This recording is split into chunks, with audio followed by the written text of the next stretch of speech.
ಉತ್ತರ ಕರ್ನಾಟಕ ನ್ಯೂಸ್ಗೆ ಸ್ವಾಗತ. ನಾನು ರಾಣಿಕೋಟೆ. ಸಿದ್ದರಾಮಯ್ಯ ಅವರು ಹುಲಿ ಇದ್ದಾಗೆ ಅವರನ್ನು ಯಾರು ಅಲುಗಾಡಿಸಲು ಸಾಧ್ಯವಿಲ್ಲ. 5 ವರ್ಷ ಅವರೇ ಸಿಎಂ ಎಂದು ಸಚಿವ ಜಮೀರ್ ಅಹಮದ್ ಖಾನ್ ಅವರು ಹೇಳಿದರು. ಕಲಬುರಗಿಯಲ್ಲಿ ಮಾಧ್ಯಮದವರ ಜೊತೆ ಮಾತನಾಡಿದ ಅವರು, ಮೂಡ ಹಗರಣದಲ್ಲಿ ಸಿಎಂ ಸಿದ್ದರಾಮಯ್ಯ ರಾಜೀನಾಮೆ ಕೊಡೋ ಪರಿಸ್ಥಿತಿ ಬರುತ್ತೆ ಎಂಬ ಬಿಜೆಪಿ ರಾಜ್ಯಾಧ್ಯಕ್ಷ ಬಿವೈ ವಿಜೇಂದ್ರ ಹೇಳಿಕೆಗೆ ತಿರುಗೇಟು ನೀಡಿದ ಅವರು, Siddaramaiah one and only leader, ಅವರನ್ನು ಕೆಳಗಿಳಿಸಲು ಯಾರಿಂದಲೂ ಸಾಧ್ಯವಿಲ್ಲ. ಯಡಿಯೂರಪ್ಪ, ವಿಜೇಂದ್ರ, ಕುಮಾರಸ್ವಾಮಿ ಅಂತವರು 100 ಜನ ಬಂದರೂ ಸಿದ್ದರಾಮಯ್ಯ ಅವರನ್ನು 5 ವರ್ಷ ಯಾರೂ ಅಲುಗಾಡಿಸಲು ಸಾಧ್ಯ ಇಲ್ಲ ಎಂದರು. ಇದೇ ವೇಳೆ ಚಿಕ್ಕಮಗಳೂರಿನಲ್ಲಿ ಯುವಕರು ಪ್ಯಾಲೆಸ್ತೇನ್ಗೆ ಬಾವುಟದ ಧ್ವಜ ಹಾರಿಸಿದ ಪ್ರಕರಣ ಕುರಿತು ಮಾತನಾಡಿದ ಅವರು, ಕೇಂದ್ರ ಸರ್ಕಾರವೇ ಪ್ಯಾಲೆಸ್ತೇನ್ಗೆ ಬೆಂಬಲ ಸೂಚಿಸಿದೆ.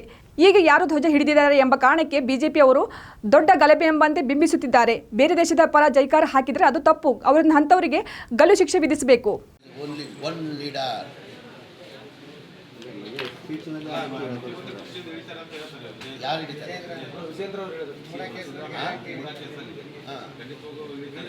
ಸಿದ್ದರಾಮಯ್ಯ 5 ವರ್ಷ ಯಾರು ಮುಖ್ಯಮಂತ್ರಿ ಸ್ಥಾನಕ್ಕೆ ಅಲ್ಲಾಡ್ಸಕ್ಕೆ ಸಾಧ್ಯ ಇಲ್ಲ ಅಂತ 100 ವಿಜೇಂದ್ರ ಬರಲಿ, 100 ಯಡಿಯೂರಪ್ಪ ಬರಲಿ, 200 ಕುಮಾರಸ್ವಾಮಿ ಬರಲಿ.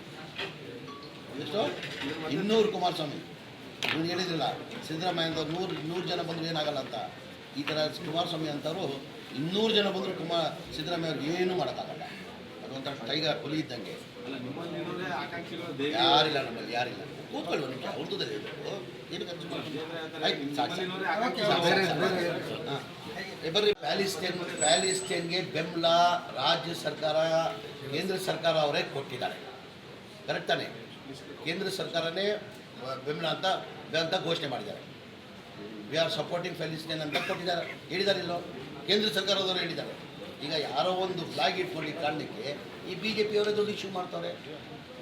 ಫ್ಲಾಗ್ ಜೈಕರ ಆದರೆ, ಯಾವುದನ್ನ ದೇಶಕ್ಕೆ ಜೈಕರ ಆದರೆ ತಪ್ಪದು. ದೇಶದ್ರೋಹಿ ಅವನು, ಯಾರನ್ನ ಇಲ್ಲ, ಎನಿಬಡಿ ದೇಶದ್ರೋಹಿ ಅಂಥವನ್ನ ಗಲ್ ಶಿಕ್ಷೆ ಸಿಗಬೇಕು. ಫ್ಲಾಗ್ ಇಟ್ಕೊಳ್ಳೋದು ತಪ್ಪೇನಿಲ್ಲ. ನನಗೆ ಹೇಳೋದು ಇವರೇ ಘೋಷಣೆ ಮಾಡಿದ್ದಾರೆ. ಇಲ್ಲ ಈಗ ಕೇಂದ್ರ ಸರ್ಕಾರದಿಂದನೇ ವಿ ಆರ್ ಇದಂತ ಕೊಟ್ಟಿದ್ದಾರೆ, ನಮ್ಮ ಬೆಂಬಲ ಇದೆ ಅಂತ ಕೊಟ್ಟಿದ್ದಾರೆ.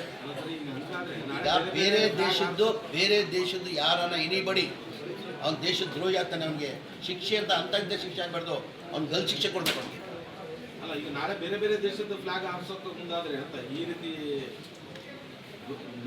ಈಗ ಇವ್ರು ಘೋಷಣೆ ಮಾಡಿದ್ಮೇಲೆ ತಾನೇ ಫ್ಲಾಗ್ ಇಟ್ಕೊಂಡಿರೋದು. ಇವ್ರು ಘೋಷಣೆ ಮಾಡಿ ಯಾರು ಇಟ್ಕೊಳ್ತಾ ಇದ್ರು? ಇನ್ನು ನಮ್ಮ ಬೆಂಬಲ ಇದೆ ಅಂತ ಘೋಷಣೆ ಮಾಡಿದ್ದಕ್ಕೆ ತಾನೇ ಫ್ಲಾಗ್ ಇಟ್ಕೊಂಡಿದ್ದು. ಈ ಫ್ಲಾಗ್ ಇಟ್ಕೊಂಡಿಲ್ಲ ಅಂದರೆ ಬೇರೆ ಘೋಷಣೆ ಮಾಡಿಲ್ಲ ಅಂತ ಫ್ಲಾಗ್ ಯಾರನ್ನ ಇಟ್ಕೊಳ್ತಾ ಇದ್ರ?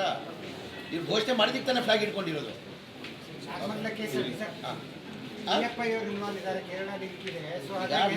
BJP-ಅವ್ರಿಗೆ ಒಂದು ನಿಮಿಷ ಬರ್ರಿ ನಡಿ ಬರ್ರಿ.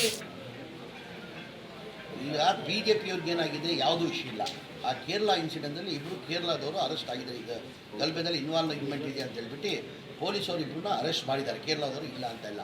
ಆ ಕೇರಳದವರು 50 ವರ್ಷ ಹಿಂದೆ ಅವ್ರ ಆಧಾರ್ ಕಾರ್ಡ್ ಇದೆ, BPL ಕಾರ್ಡ್ ಇದೆ. 50 ವರ್ಷದಿಂದ ಅಲ್ಲೇ ವಾಸ ಮಾಡ್ತಾ ಇರೋದವರು. ಈಗ ಅವ್ರು ಲೋಕಲ್ ಆಗಿದ್ದಾರೆ ಅವರು. ಈ BJP-ಅವ್ರಿಗೆ ಏನಾಗಿದೆ, ಏನು ಇಶ್ಯೂ ಇಲ್ಲ, ಬರೀ ಕೇರಳ ನೇಟಿವ್ ಅಂತ ಹೇಳ್ಬಿಟ್ಟು ಈಗ ನಮ್ಮ ದೇಶದವರು ಎಲ್ಲಿ ಬೇಕಾದ್ರೆ ಯಾವ ರಾಜ್ಯಕ್ಕೆ ಬೇಕಾದ್ರೆ ಹೋಗ್ಬಾರ್ದಂತ ಏನಿಲ್ಲ ತಾನೆ. ಈಗ ಕೇರಳದವ್ರು ಬಂದು 50 ವರ್ಷ ಹಿಂದೆ ಅವ್ರ ತಂದೆ ಕಾಲದಿಂದ ಬಂದು ಸೆಟ್ಲ್ ಆಗಿದ್ದಾರೆ. ಇಲ್ಲಿ ವಾಸ ಮಾಡ್ತಾ ಇದ್ದಾರೆ. BPL ಕಾರ್ಡ್ ಇದೆ, ಒಂದು ವೋಟರ್ ಕಾರ್ಡ್ ಇದೆ, ಮನೆ ಮಾಡಿದ್ದಾನೆ, ಅವನು ವ್ಯಾಪಾರ ಮಾಡ್ತಾ ಇದ್ದಾನೆ. ಇದೆ ಲೋಕಲ್. ಅವನು ಕನ್ನಡಿಗ ಆಗಿದ್ದಾನೆ ಅವನೀಗ. ಅನುಕ್ಷಣದ ಸುದ್ದಿಗಾಗಿ ನೋಡ್ತಾ ಇರಿ ಉತ್ತರ ಕರ್ನಾಟಕ ಸುದ್ದಿ ವಾಹಿನಿ.